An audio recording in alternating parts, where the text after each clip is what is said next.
This is but tonight we have Denver BUTSON. You put your hands together for Denver BUTSON.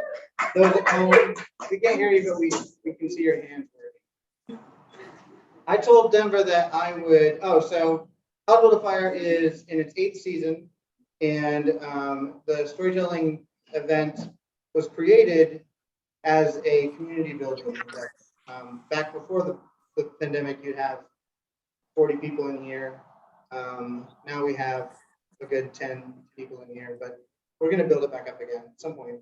But it was made as a community building event that was kind of sourced around the idea of open source gallery, which is an art gallery with a heart, essentially, that has a bunch of political installations and a bunch of local artists that might not be in your regular average gallery. So I've seen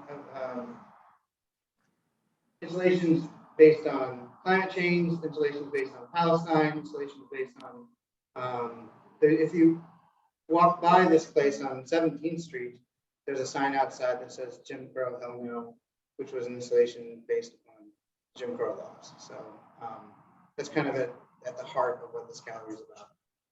But I promised Denver that I would try to do a 5-minute long story, which is almost as hard as telling a 45-minute long story, to break the ice. So here's my 5-minute long story. Let's see if I can stick to it. One of the rules that I had, this is not it. This is not the beginning. Just to let you know, this is not part of the 5 minutes. But one of the rules I used to have as hosts, we've had, so 8 times 7 is what? Or no, 2 times 7, 14 hosts. We've had 14 in the last 7 years. We've had 14 hosts, not 8 times 7. 2 times 7, 14 hosts in the last 7 years. And one of the rules I had was that if a storyteller is a no-show, then the host has to tell a story. So since I'm going to take over as host again this year, I'm going to start the long stories with the short. This one begins in Rochester, New York, which is where I'm from, and it is at a funeral. And those of you that don't know me is that I'm Irish, and the Irish like to celebrate funerals and weep at weddings. That's and my Uncle Jack was dying, and he was in hospice, and it was during the pandemic. And so my whole family knew that we were going to be going to Rochester to say our goodbyes, but we didn't know the rules around that. And I live in Brooklyn, which is where this is being filmed, and my folks live in North Carolina, and so there are people coming from all over the country, and they didn't really know how they were going to be able to say their goodbyes to Uncle Jack, or if they were going to see him at all. But my dad and my little brother decided to drive up from North Carolina, and it was a 11-hour drive, and I decided that I would drive from Brooklyn, so nobody flew in my family. And one of the biggest rules that my dad had about this death was that he wanted to play traditional Irish music to my uncle as he was dying. And he was like a couple days into like just being alone. We all knew that, so there's many people that were going up there. And there's Rochester is a little bit of an Irish place. I mean, there's definitely a bunch of people, but there's a lot of Degnans, which is not us, that live in Rochester. And so the women that were running the show at hospice were all Irish. So my dad kind of had this inside deal. He doesn't know much about technology. He knows very less about technology that's attached to the internet. So he went to Walmart in Rochester and bought a Google Home. And I don't know if anybody has Google Home, but it's like the newest version of the thing that he doesn't understand. And he gave it to my little brother, and he was like, "You're gonna play traditional Irish music to Uncle Jack as he's dying." And Casey, my little brother, Stacie, said, "No, Dad, we're not doing that because that's gonna be a very difficult thing to accomplish." And I was like, "Pops, I got you. We're gonna do fine." So I kind of worked the front desk with as much charm as I can muster. I've not seen people in 9 months. And I went and saw Uncle Jack before I was going to sell this ordeal to these women. And my Uncle Jack had a black tongue. And it was really jarring at first. And he was out and definitely like taking long breaths. Trying, but he was taking long, weathered breaths. And you can kind of tell he was in kind of bad shape. And so I went back to the front desk and I said, look, I know that this is not going to be accomplished, but I'd like to be able to tell my dad that we played traditional Irish music to Jack as he was dying. The expectation is not that you guys took this thing and play it, but that I just get to go tell him. The woman behind the thing says, you know what, we'll do our best. Go tell your dad. But we hooked it up. We got it all said. He's in there listening to Danny Boy. And I was like, that's all I needed. That's the whole gist of it. Thank you so much for just giving me that thumbs up. And I also, as I was walking away, said, who the fuck gave Uncle Jack black cloak? and four jaws dropped. And the woman that said, I'll tell you, you know what I got? Like, that would be me. And they all laughed. That was the last time I. Anyways, so put your hands together for David BUTSON. Denver's a good friend of mine. He's an amazing poet, and he has a story for every single thing that. When I decided that this was going to be long format this year, I knew that Denver should be the first person because if somebody says a noun, Denver says, "Oh, that's funny. I have a story for that." If somebody says Joe Pesci, he's like, "Oh, that's funny. I've got a Joe Pesci story." Or like somebody says Christopher Walken, he's like, "Oh my God, I got to tell you about the time I met Christopher Walken." And it's always these amazing. Put your hands together for Denver.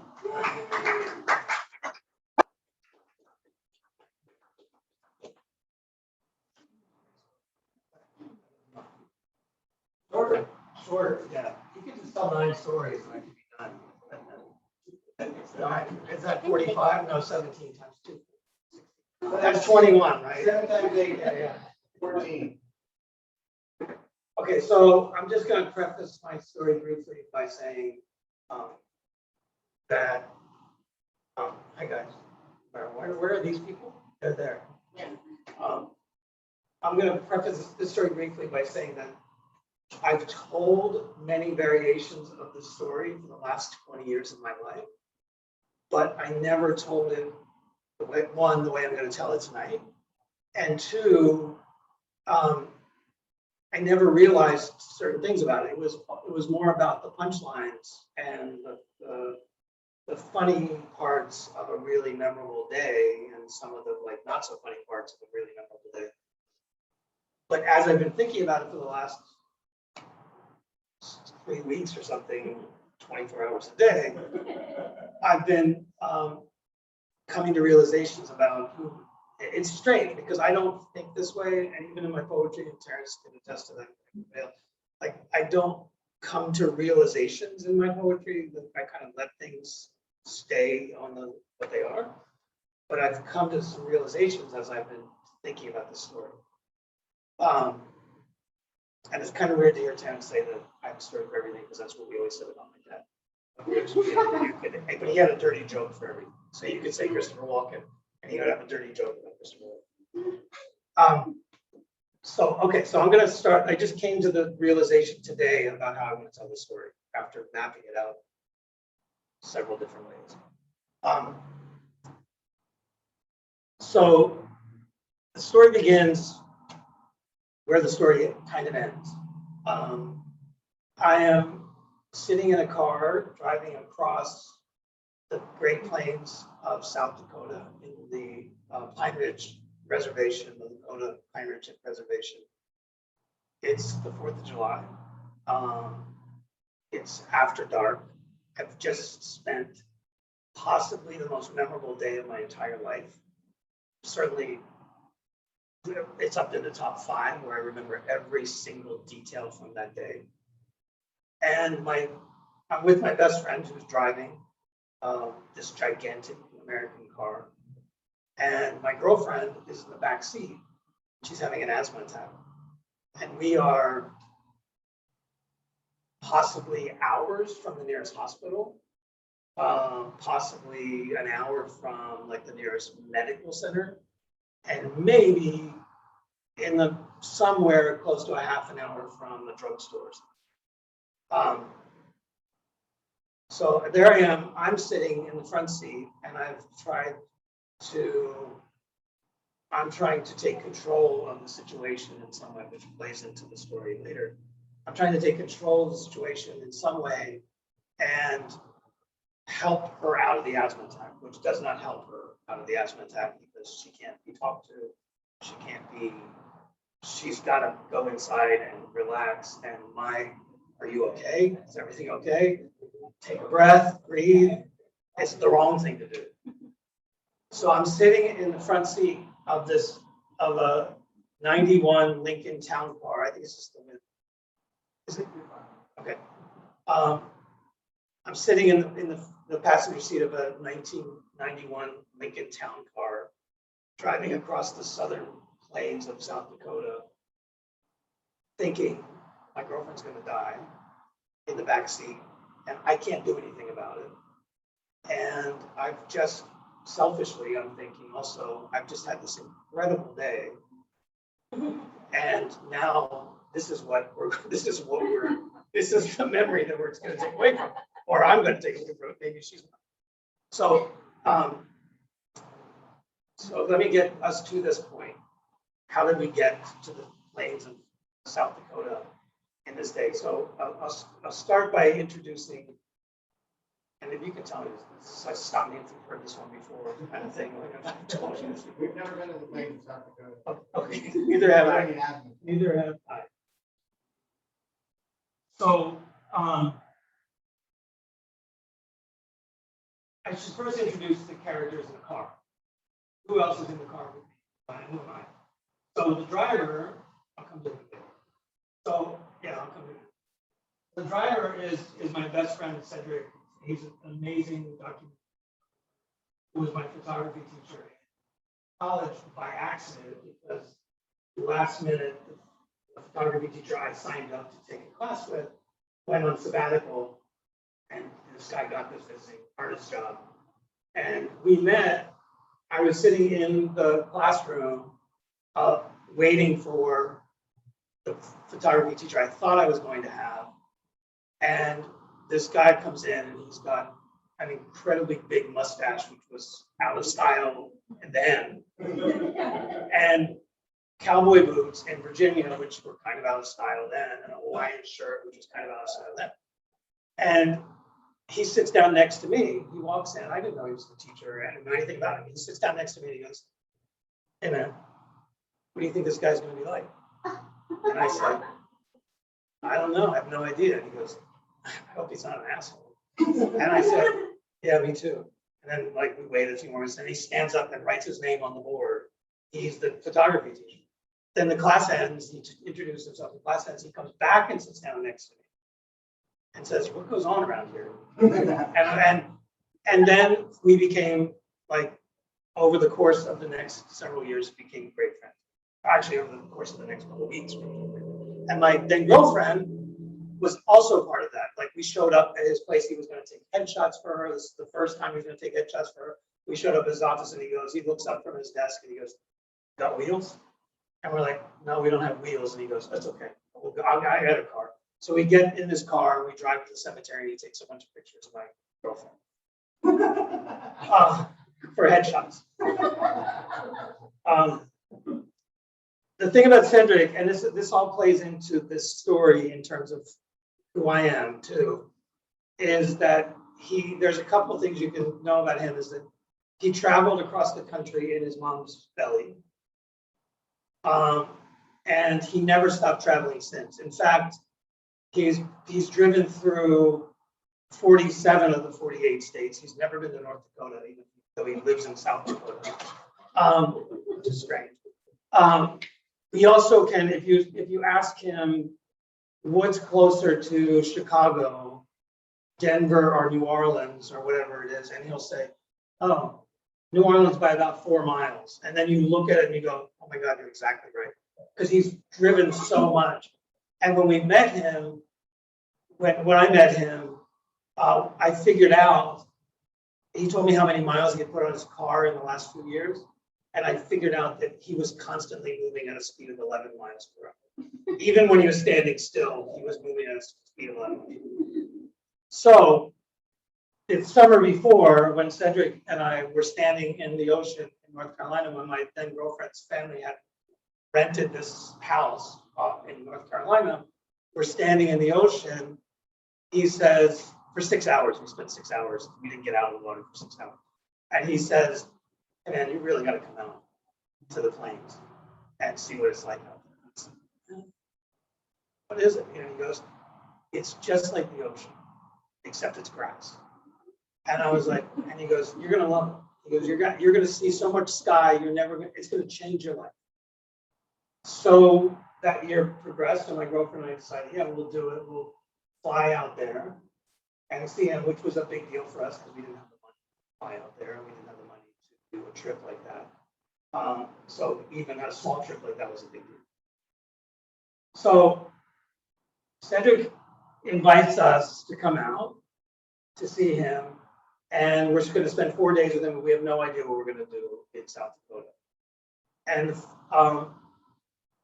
flashback to my girlfriend is an actress, and she's part of the way that Cedric convinces her to be on board with the trip, because he was kind of a sloppy drunk before this, and he had stopped drinking. He had stopped drinking right before this, but he would break things in our apartment, and it really upset my then girlfriend, who was like, oh my God, you're fucking breaking things again. You know, there goes that wine glass, and there goes that. But he had stopped drinking. But part of the way that he had convinced us to come out was by saying he would do her headshots, because he would, if he were sitting here and I said this, he would. I'm not talking out of school to say he's motivated by guilt, and the guilt of convincing me to come to South Dakota made him offer to take headshots of my girlfriend. So this all figures into the story. If I ever get through it, now it's going to be an hour and 20 minutes. There's nobody behind you. You know? So yeah. I'll tell you a little bit more about my girlfriend later, but this will come out in the story. But me, I think that what I've realized as I've been thinking about the story is, and this is maybe a big realization that comes early in the story, but it will make sense later, is that Cedric's motivated by guilt. I'm motivated by fear that something's going to go wrong. Fear that I fucked up and I didn't do the right thing to make sure that everything was going to be okay. And I was going to start this whole story with this picture of me that my parents took when I was a little kid. It's actually two pictures. I don't know where they are. They're probably gone, but they're 2 pictures, and black and white. And we were at the Delaware Bay because we couldn't afford to go to the ocean.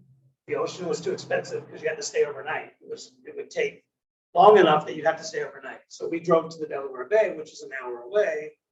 Had my dad grilled hamburgers, and we went to the bay, and we also were 4 boys, and the water was smooth and calm, so they didn't worry so much about us, and they got drunk on the beach while we played in the water. And the 2 pictures, the first one is me.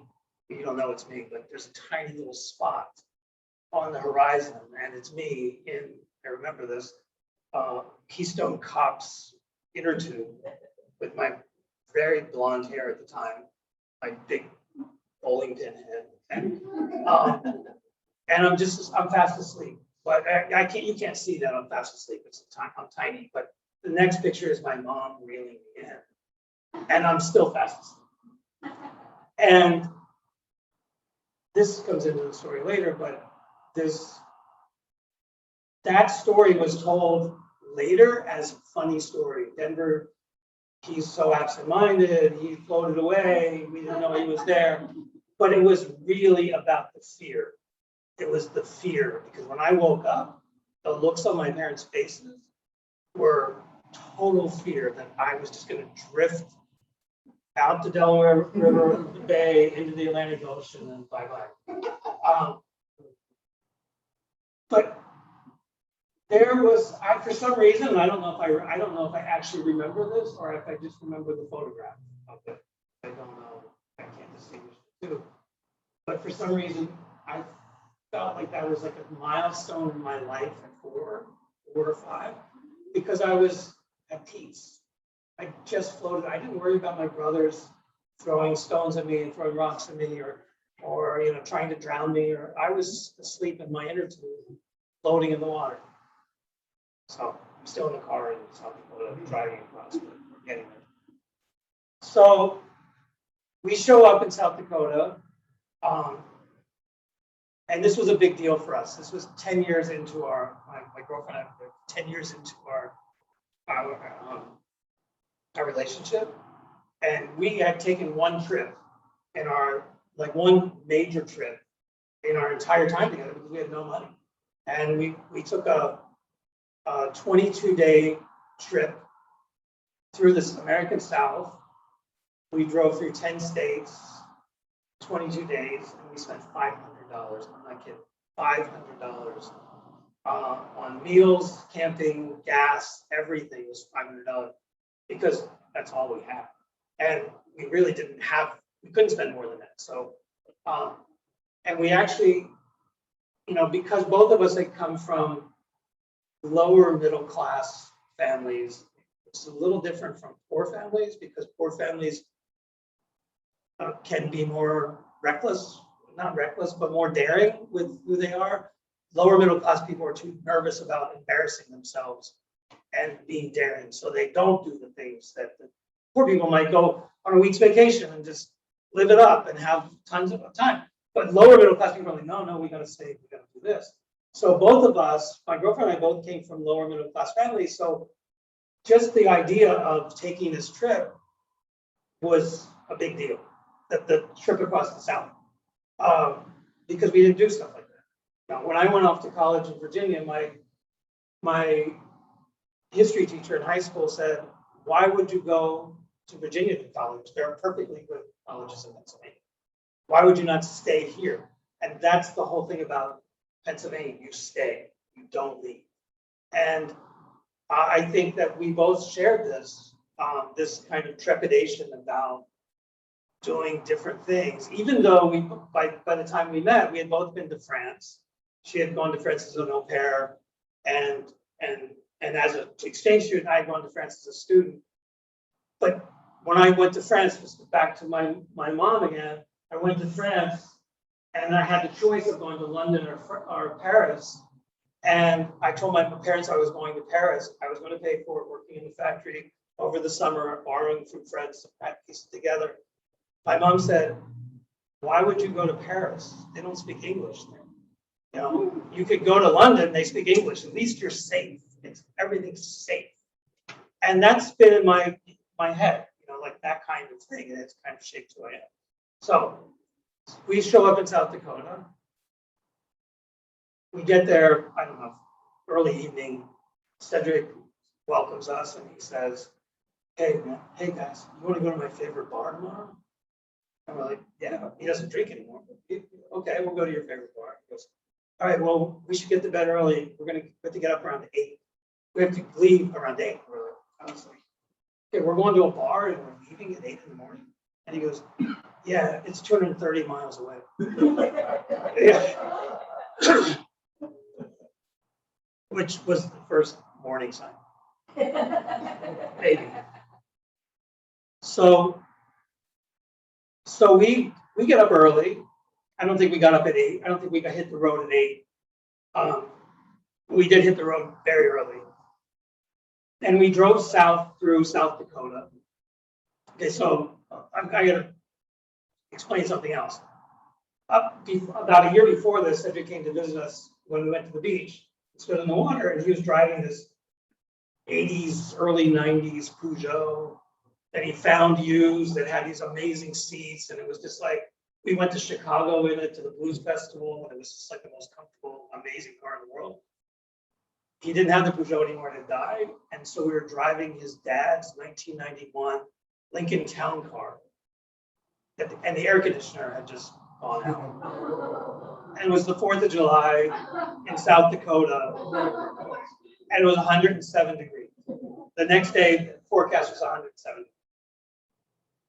So we get in the car early in the morning, and it's me, it's Cedric, his camera, and his camera equipment, and me, and there's still like an ocean between us, and my girlfriend in the back seat.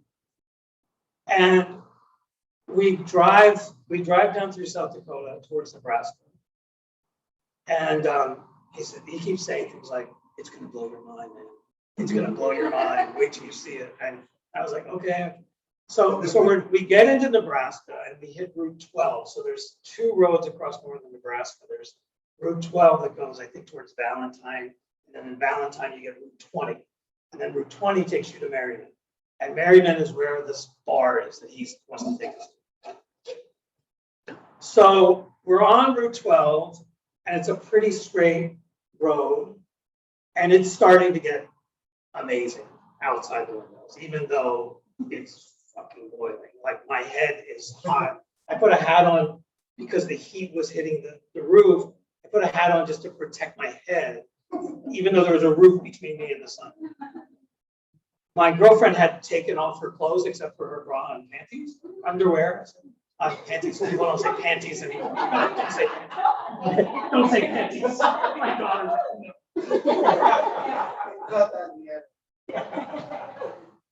I was stripped down to my boxer shorts. No shirt, a hat. Cedric is still in his boots, his cowboy boots and jeans, but he did take his shirt off. And he was wearing a hat. And we're driving across Route 12, and it's suddenly South Dakota, eastern South Dakota, not so beautiful. For me, when we got there, I was like, wow, this is the American West, and this is the prairie. This is not, this looks like anywhere USA, like strip malls and things outside the city. So we come into Nebraska, we get on 12, and suddenly it's grass. Grass as far as you can see. Just this road, ribbon of road, and you look to the right, grass. You look to the left, grass. You look behind you, grass, and this ribbon of road. And so I'm sold. I'm just like, yeah, I get it. This is why we came. This is what we signed up for. Cedric's driving, and suddenly he keeps looking in the rearview mirror at my girlfriend. And I've been around him at that point for 10 years, so more, 12 years. And we've been decoys for him as he's been doing street photography. My girlfriend would stand somewhere and he would take a picture of her and then take a picture of something else that was going on. So I know the look in his eye. He was my photography teacher. And he starts looking in the rearview mirror, had my girlfriend in the back seat. And then he starts looking down at his camera and adjusting the shutter speed and the aperture. And I'm like, holy shit, he's going to take pictures of her while we're driving. And I actually I know what he does while we drive, because when I went to the Blues Festival years before, on the way back, we're in West Virginia on windy roads. And I keep feeling the car jerk like this. I'm like, what's going on? And I look over and he's asleep. His head's on his shoulder and he's asleep. And every time we go into the gravel, he wakes up and then straightens out the car. Also, this is a side. Another great story is one time he drove 23 miles straight to see a woman that he was in love with in Maine from Iowa. 23 hours straight. And he called me and said, hey man, I'm in Maine. And I said, I just talked to you yesterday. You were in Iowa or Indiana, Illinois. And he goes, yeah, I had to go see her. And I said, oh, well, wow, did you sleep? And he goes, yeah, but I woke up passing a truck. So which is him to a T. Yeah, he just, and so So he's looking at his camera. I'm sitting there in my boxer shorts. Girlfriend's in the back in her underwear, panties. And I'm gonna keep saying it now. And he's adjusting the camera. And then he's driving, it's like cruise control. And he's turning around with his hand on the wheel and taking pictures of her while he's driving. And I'm like, okay, maybe this isn't the safest thing in the world, but the road is pretty straight, and he's always driving, so he knows what he's doing. And finally, he goes, he's been doing it for maybe 15 minutes on this straight road with grass everywhere. And I'm nervous as hell because I'm supposed to take care of everything. I'm supposed to make sure everything's safe and everybody's happy and nobody's hurt. And I'm just sitting there going, okay, what's going on? And he goes, hey man, can you take the wheel? And I was like, you want me to take the wheel? He goes, yeah. And I hold the wheel. It's cruise control. So my hand stretched out as far as my long monkey arms can stretch. And I'm steering the car on this little road. And he's turned completely around in the seat, taking pictures of her. And then he goes, I'm going in. And I was like, what? And he jumps over the seat. So it's just me and the wheel and him in the back seat. She's in her panties and bra. And he's in his boots and jeans. I'm going to keep saying it. And I'm driving, and this is what I'm hearing in the back. Oh, yeah. Oh, that's good. No, lift your chin a little bit. Open your mouth. Oh, yeah. That's great. But I'm hearing the clicks, so I'm okay. I'm like, okay, the clicks are there. Everything's fine. But this is the realization in this moment. I'm driving a car without driving the car. And I didn't realize this till later. Actually, I had a conversation with Cedric. I realized that, no, I realized this then, this part then. I was so happy. Like, I was so happy, and I could not figure out why. Like, I'm in my boxer shorts. It's 107 degrees. I'm driving a Lincoln Town car with just the steering wheel, and I can't stop it. If something happens, if an antelope runs across the road, or a weasel or a fox, I'm not going to ever get to the brake in time. Or if somebody runs out, I mean, not that there was anybody, it was corn. I mean, it was grass, it was it. It's just grass. But I suddenly realized how happy I was. And I didn't, comes in later for me. The realization comes later when I realized, because even though I was kind of in control, I wasn't in control. And it was a huge, I just felt like, wow, I can't do anything about it. If something runs out in front of me, it's not my problem. I'm fine. There was no fear. Click, click, click. Oh, that's great. Lift your chin. All this stuff's fine. And I was not stoned. My daughter's going like this, but I was not stoned. You think I do? Yeah. So lots of things happened. We're almost at his favorite bar. Oh, I almost wrecked the car because I decided to slide over and actually control the car. I thought, you know what? Probably, since they're still going at it in the back seat, I should probably take control of the actual pedals of the car. And that was the worst thing I did, because when I slid over, the car went like this all over the road, and we almost wrecked, but didn't. So so then we get to this town called Ely, Nebraska. And I think that's where I stopped driving, in Ely, Nebraska. And the sign, there was a donkey on the sign, red, white, and blue donkey. And it said Ely, Nebraska population. And you could see that there had been 4 digits. 3 of them were painted over with white paint, and it said population 1. One person, and we found out later that one person was the granddaughter of the founder of the town. She stayed there. She stayed in the town. So there's one person in this town that once had 1,000 people. It was a meat packing or butchering.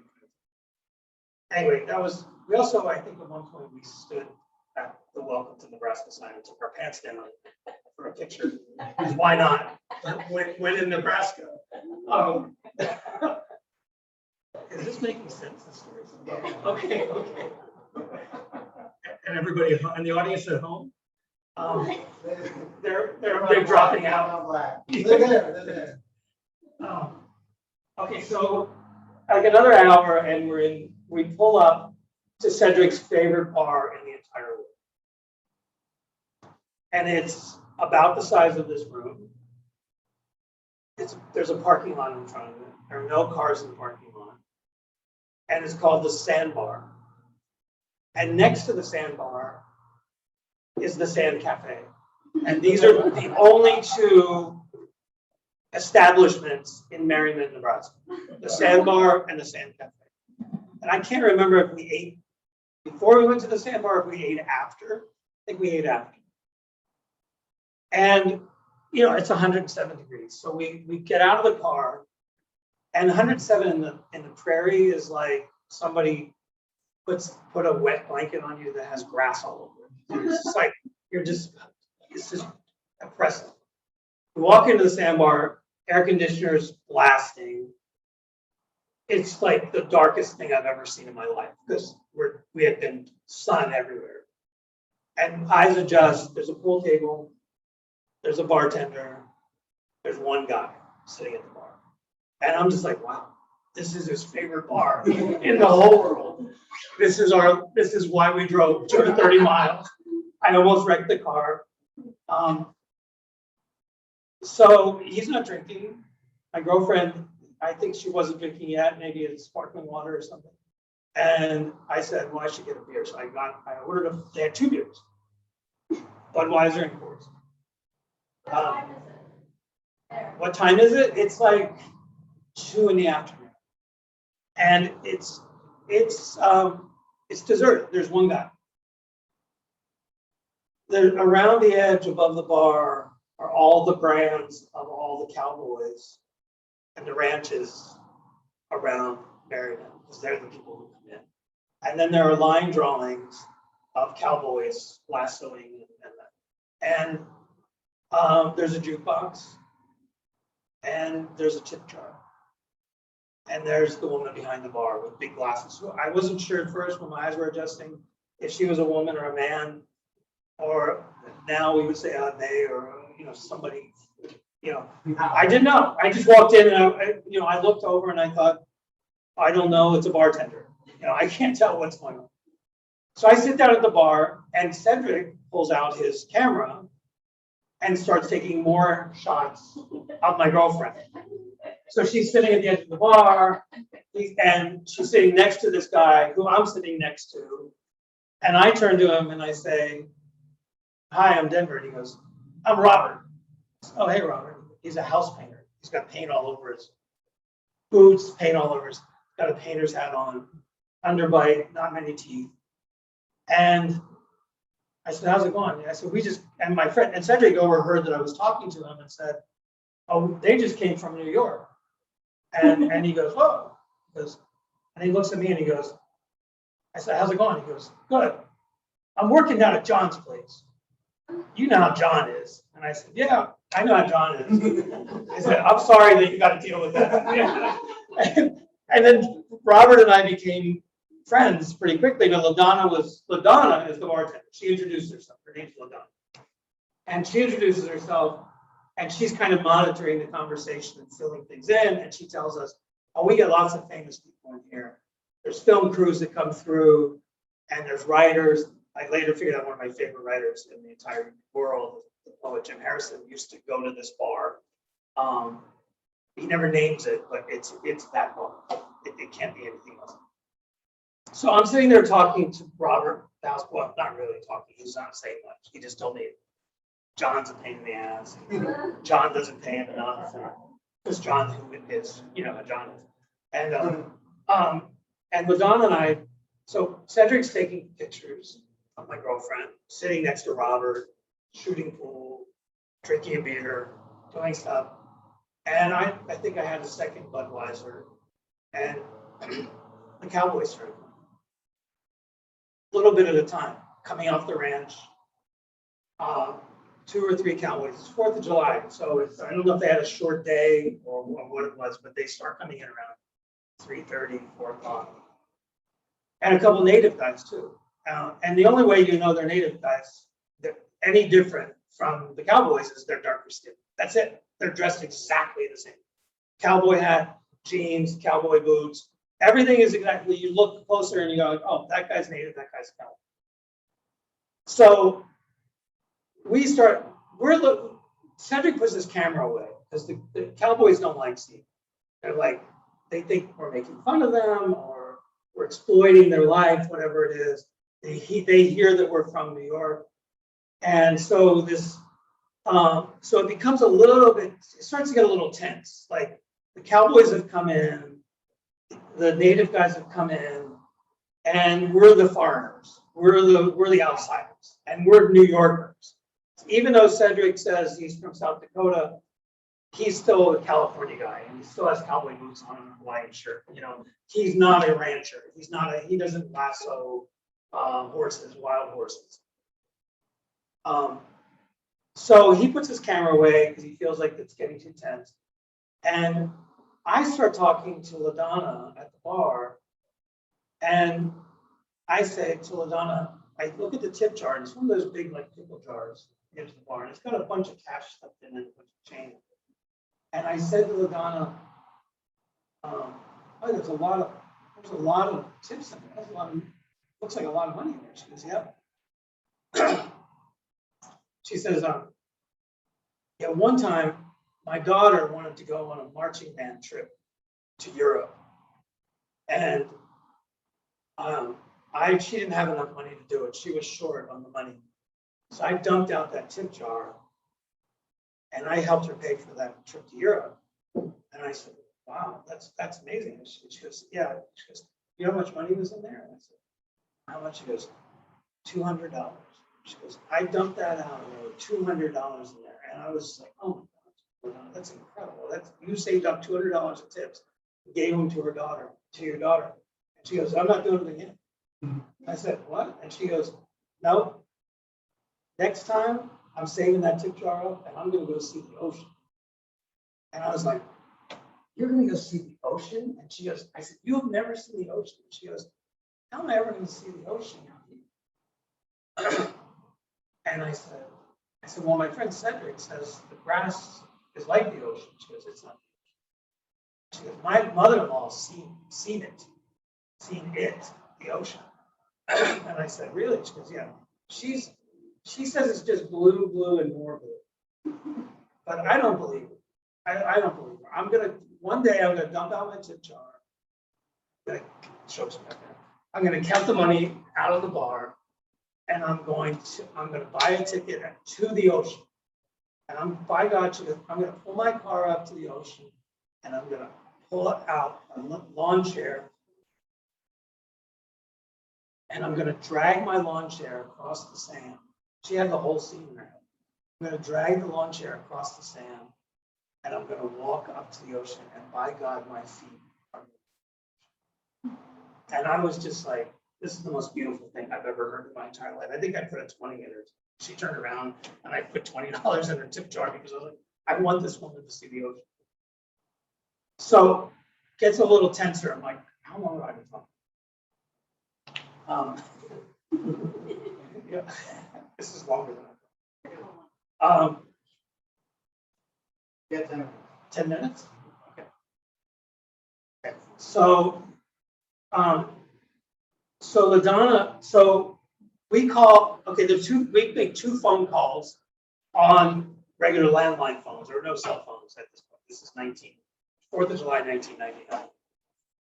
And we make, the first call is to my brother, whose wife just had gallbladder surgery back in Pennsylvania. And he doesn't even understand what South Dakota is. Like, he probably couldn't even point to it on a map. I mean, just foreign to somebody from Pennsylvania. And we call my friend Greg, who worked on a ranch. My girlfriend calls my friend Greg, who worked on a ranch in Jackson, Wyoming for 2 years. And she tells him where we are. And we had Hello Walls by Farron Young playing on the jukebox. Hello Walls. How are things going for you today? And Ron, my girlfriend calls the Greg, and Greg says, and it's kind of tense. There's cool shooting going on, but there's a lot of looks at us. Who are these people and why are they still here? And Greg says, how many beers have we made? And my girlfriend says, Budweiser. And Greg says, tell him to switch to Coors right now. And she's like, why? And he says, Cowboys drink Budweiser, Indians drink Coors, better switch to Coors, or you guys are in a heap of fucking trouble. And we were like, okay, but I didn't switch to Coors. So anyway, so life goes on, skipping some stuff, and we get to this point where suddenly I'm like, something's got to change this place, this mood of this place. And I just suddenly was remembering that feeling of driving the car with my arm out like this, and just this kind of weird freedom that I felt from that. And I said, look, I leaned over to LaDonna and I said, LaDonna, how much would it cost to buy everybody around? Which was totally out of my character. I mean, I just wait for somebody to buy me a drink. I don't help out in that way. And she goes, well, let's see. Wait. Jimmy's drinking. He's like counting heads, and she goes, $21. And I'm like, we're living in New York. You know, I'm like, $21 a beer and a half or a wine glass. And I said, sorry, what? She goes, $21. And I said, set them up. And I'm like, which was so weird for me to do. And she puts the glasses out on the bar. The whole place bursts into applause. They're just like, rah! Like somebody's buying around. And suddenly we're getting toasted by the Cowboys and the native guy. And then Cedric pulls his camera back out, takes a picture of the whole crowd of us. And we're all standing there with the pool table, me with the only non-native guy holding a Budweiser. And it was like everything dissipated. Everything goes away. Yeah, so we go to San Cafe, grab a sandwich. Everything's great. We just had the best time of our lives. Like I was like, no wonder this is your favorite part of the world. It's the greatest bar in the whole world. People were hugging us as we left. Robert was still there, you know, talking about and we get in the car and Cedric goes, I want to drive up through the reservation, through the res. I want to drive up through the res, back to South Dakota, back to Sioux Falls, and it's going to take about 3 hours. A little longer than, or no, 5 hours. A little longer than it took to get there. It took 4, a little over 4. But it's going to take us a little longer. So we're on the way up into South Dakota, getting on the reservation. And suddenly, my girlfriend says, I can't believe it. And we're back to the beginning of the story. So, and I'm trying to like take care of it. You know, like, what can I do? And she's in that place of, not only can you not do anything, but if you ask me one more time, I'm going to kill you. And I'll chop you up and kill you because I just need to relax everything. And Cedric, who's motivated by guilt, is driving along going, this is my fault. I shouldn't have brought you to the reservation. I shouldn't have taken your girlfriend I shouldn't have taken her into the reservation. We shouldn't have gone to the grasslands. This is all my fault. And I'm going, how do I solve this problem? This is a problem. I shouldn't have been so risky about this. I should have, you know, like I was thinking all the things I should have done. We stopped in Nebraska at this. She's starting to get this feeling in Nebraska. We stopped at this little store that only sold beer, which is a sad story. They only sold beer because the native guys were from the reservation, which was dry, to get their beer and take it back. We couldn't get Benadryl there. We couldn't get anything. And she had forgotten her puffer.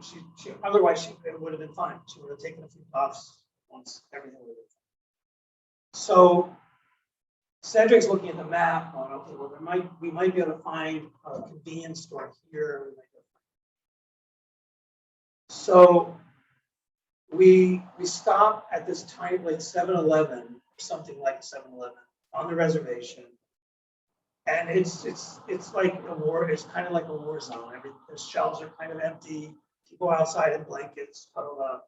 We go in, there's one Benadryl on the shelf. There's just, everything's cleared out. There's a little white bread, like white Wonder Bread.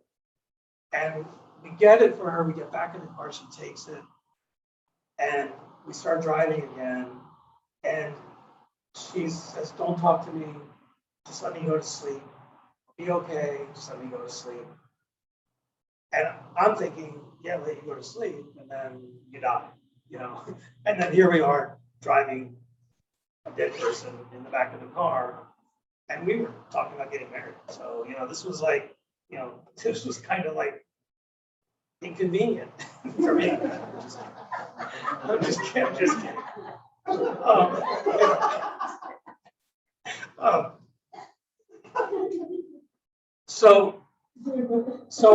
So we're driving across the reservation.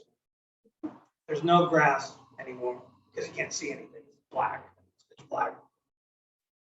And it's 4th of July, and I'm in the same seat that I was driving from, about the same spot in Nebraska, but I'm in South Dakota. But I'm just looking out the window thinking, hope she doesn't die. Hope we make it back. Hope she doesn't die. And suddenly I see tiny little pops of fireworks going out in prairie towns, like 100 miles away in Nebraska to the south. And just, I think we saw, and I couldn't say anything. I couldn't say, hey, look out the window, because, you know, it was a dangerous spot in terms of like over helping and leaving her alone. I just said to Cedric, and it was just this beautiful little, tiny little fireworks display. And each town was sending up like 2 or 3, and that was it. We had the money for it, you know. So the drive goes on, and we pull in. We're getting off of the main road, we're out of the reservation. We're heading the high prairie towards Sioux Falls, and we stop at a town. Well, we're not stopping. We get off the road. We get off on Main Highway. We're near Rosemont, South Dakota, and there's flashing red lights up ahead, like fire trucks and ambulances, and we're just, Cedric and I are so nervous about disturbing my girlfriend in the back seat that we're just like, what's going on? And there's a guy with flares and he's directing traffic. And Cedric pulls up and rolls down the window and says, is everything okay? And the guy says, for some reason, nobody knows why, he goes, there's been a fire? And he sounded like a wolf.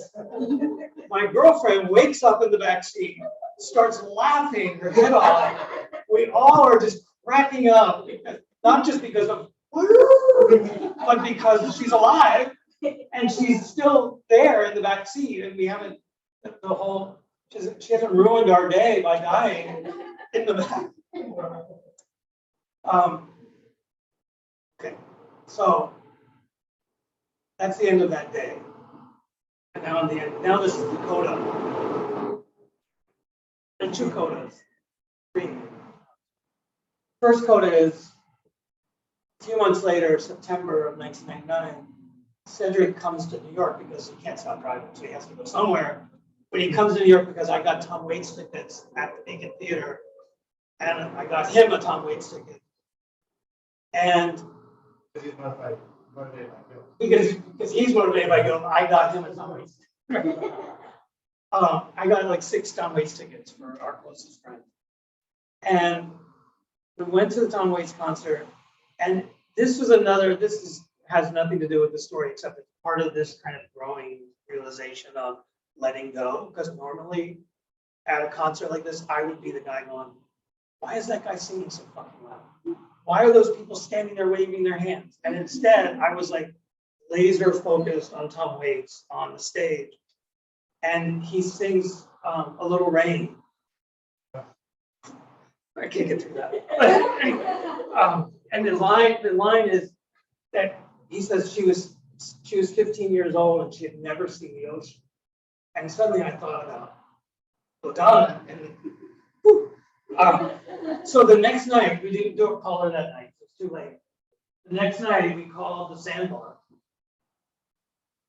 And it was only 3 months later. We called the sandbar. Some other woman answered the phone.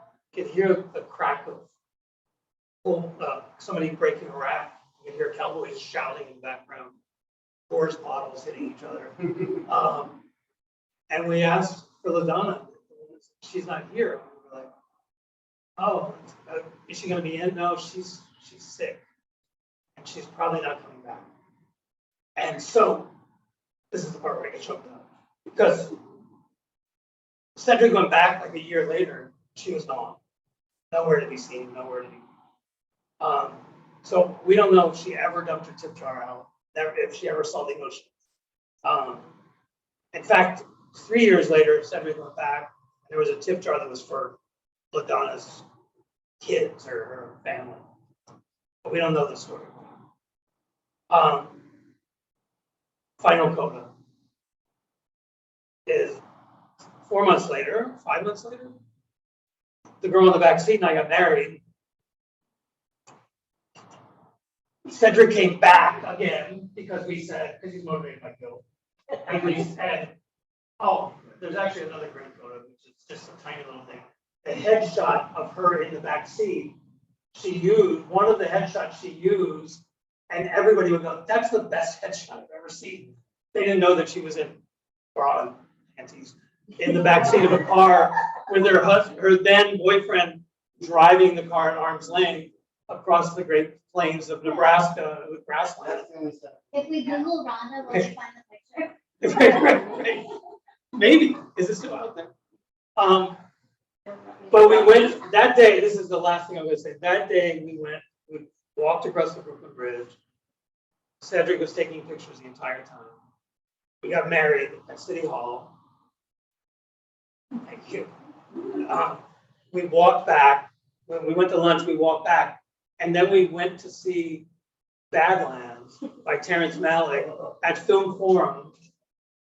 And of course, that remnants of me worrying about everything, I'm thinking while we're watching the movie, that, oh man, we're doing this on our wedding day. She might not even like this movie. Like, I'm totally like into it. It's the greatest movie I've ever seen. Like, I can't stop. But part of my brain is going, she's not liking this. And this is our wedding day.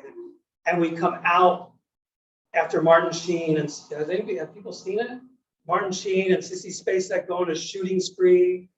Sissy Spacek's like 15 and he's a garbage man. He picks her up and they become these outlaws.